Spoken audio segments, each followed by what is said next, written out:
ಮಾಜಿ ಸಚಿವ ಎಚ್.ಕೆ. ಪಾಟೀಲ್ ವಿಪಕ್ಷ ಬಿಜೆಪಿಯ ವಿರುದ್ಧ ತೀವ್ರ ವಾಗ್ದಾಳಿ ನಡೆಸಿದ್ದಾರೆ. ಸಚಿವ ಬಿ. ನಾಗೇಂದ್ರ ಅವರ ರಾಜೀನಾಮೆ ವಿಚಾರವನ್ನೇ ನೆಪ ಮಾಡಿಕೊಂಡು ಬಿಜೆಪಿಗರು ಸದನದ ಅಮೂಲ್ಯ ಸಮಯವನ್ನು ವ್ಯರ್ಥ ಮಾಡಿದ್ದಾರೆ ಎಂದು ಆಕ್ರೋಶ ವ್ಯಕ್ತಪಡಿಸಿದ್ದಾರೆ. ಸಚಿವ ಬಿ. ನಾಗೇಂದ್ರ ಅವರ ರಾಜೀನಾಮೆ ಆಗ್ರಹಿಸಿ ಬಿಜೆಪಿ ನಡೆಸುತ್ತಿರುವ ಪ್ರತಿಭಟನೆ ಹಾಗೂ ಪಾದಯಾತ್ರೆಗೆ ಬೀದರ್ನಲ್ಲಿ ಮಾಜಿ ಸಚಿವ ಎಚ್.ಕೆ.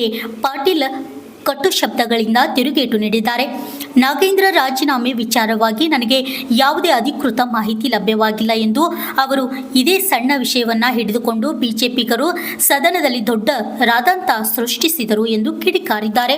ವಿಶಾಲ್ ಸ್ವಾಮಿ, RJ32 ಕನ್ನಡ ನ್ಯೂಸ್, ಬೀದರ್. ನೀವೇನು ಪ್ರಶ್ನೆ ಕೇಳಿದ್ರಿ ಅದ್ರ ಬಗ್ಗೆ ಮಾಹಿತಿ ಇಲ್ಲ ನಮಗೆ. ನಾಗೇಂದ್ರ ಆದ್ದರಿಂದ ಪ್ರತಿಕ್ರಿಯೆ ಏನೇ ಮಾಡಿದ್ರು ಸಹಿತ ಅದು ಸೂಕ್ತ ಆಗೋದಿಲ್ಲ.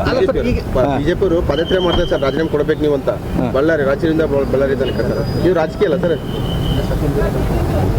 ನೋಡಿ, ಸದನದಲ್ಲಿ ಅದನ್ನೇ ವಿಷಯ ಮಾಡಿದರು. ಚರ್ಚೆ ಮಾಡಬೇಕು ಅಂತಂದ್ರೂ ಸಹಿತ ಚರ್ಚೆಗೆ ಮುಂದೆ ಬರಲಿಲ್ಲ. ಒಟ್ಟು ಅಧಿವೇಶನದ ಸಮಯವನ್ನೇ ವ್ಯರ್ಥ ಹಾಳು ಮಾಡಿಬಿಟ್ರು.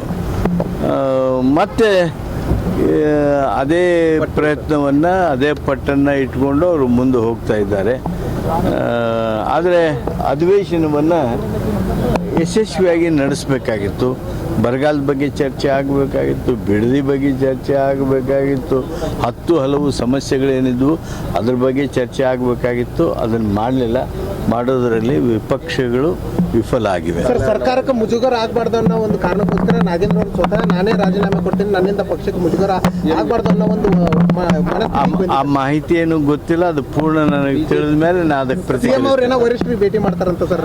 ಗೊತ್ತಿಲ್ಲ. ನಾನು ನಿಮ್ಮ ಪತ್ರಿಕೆಯಲ್ಲಿ ನೋಡಿದೆ ಮಾತ್ರ.